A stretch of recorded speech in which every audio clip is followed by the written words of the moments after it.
Claro que nós parece, assim, às vezes parece que a gente já está cansado, né, de falar sobre a pandemia e não sei mais o que.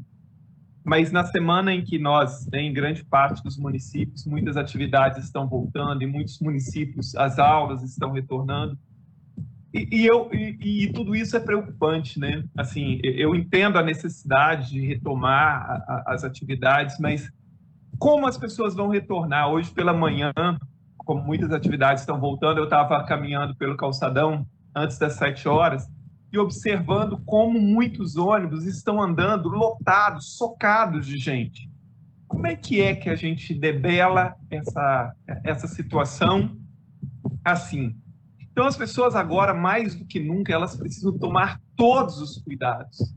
Todos os cuidados o tempo inteiro. A gente não pode correr o risco de ir ao portão da casa ou ir ao saguão do prédio sem a máscara. E higienizar o tempo inteiro. E fazer aquilo que é necessário. Eu tenho que trabalhar, infelizmente, as pessoas precisam ir trabalhar.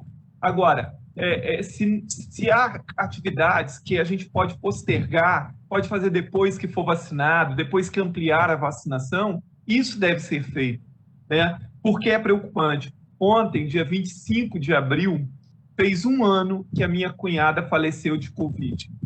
Ela foi, eu acho, salvo engano, ela foi a primeira pessoa que morreu lá no município de Santa Maria de Jetibá. E no dia que ela morreu, deputada Adilson, no dia que ela morreu, deputado Hércules, aqui no Espírito Santo, tinham morrido 52 pessoas. Quer dizer, há um ano atrás, 52 pessoas tinham perdido a vida por Covid. Hoje, só aqui no Espírito Santo, são mais de 9 mil. E mais de 90, ou cerca de 90 pessoas perdem a vida todos os dias. Na ocasião, no dia que ela morreu, dia 25 de abril de 2020, o Brasil contava 4.019 mortes. Hoje nós temos cerca de 400 mil mortos, com cerca de 3 mil diários. Chegamos ao pico de 4 mil mortes por dia. Isso é muito preocupante. Então, olha como essa tragédia ela se ampliou. E com a vacinação tão lenta quanto está ocorrendo, porque não interessa, o Espírito Santo é um dos estados que mais vacinou, mas vacinou muito pouco, é lento do mesmo jeito, está muito lento, e a vacinação tem ampliado na primeira dose, a segunda dose, o número de pessoas é muito pequeno, portanto os cuidados precisam ser gigantescos, mais do que nunca, porque a quantidade de pessoas que estão morrendo, só eu tenho 3 amigos neste momento internados na UTI em situação crítica. Todos os dias a gente observa a quantidade de pessoas, de deputados que pedem minuto de silêncio para pessoas que morreram em grande parte da Covid-19. Então, assim, nós precisamos muito, com as atividades voltando, agora nós temos que ser rigorosíssimos com a questão dos protocolos, máscara, higienização e etc.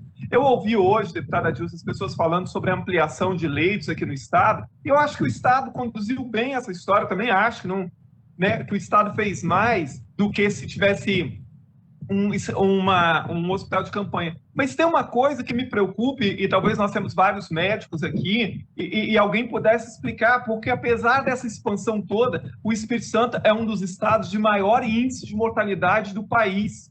Há pouco tempo atrás eu vi uma estatística de um desses institutos que pesquisa essas coisas, o Espírito Santo era o segundo do país em mortes na UTI, chegando a taxa de mortalidade nas UTIs no Espírito Santo acima de 90%. Quer dizer, isso é muito elevado. Então, eu entendo, eu tenho o maior respeito pelo trabalho do secretário Nésio, eu acho que o governo ajuda. Agora, por que o Espírito Santo tem uma taxa de mortalidade tão elevada? Muito acima da maioria dos estados brasileiros. Isso é preocupante e a gente precisaria assim, entender por que aqui no Espírito Santo o índice de mortalidade, sobretudo daqueles que são entubados, daqueles que vão para a UTI, é tão elevado, né? Então, assim, a nossa situação continua muito preocupante, a despeito de que muitas atividades estão voltando ao normal. Acho uma temeridade que escolas estão sendo reabertas. E agora que os professores estão sendo vacinados, esperar mais 20 dias, mais um mês, não faria mais tanta diferença, e isso traria uma segurança muito maior, porque daqui a pouco como muita gente às vezes é relapso com a situação, nós veremos novamente escolas sendo fechadas, municípios tendo que ser paralisados, enfim. Eu continuo com uma preocupação enorme em relação a isso, quando eu observo os números aqui do Estado, os números do país, e como essa situação, e quanta gente conhecida, quanta gente querida está indo embora, está morrendo ou está internada nos hospitais em uma situação muito crítica. Então, era essa a minha reflexão para hoje, deputada Adilson. Muito obrigado.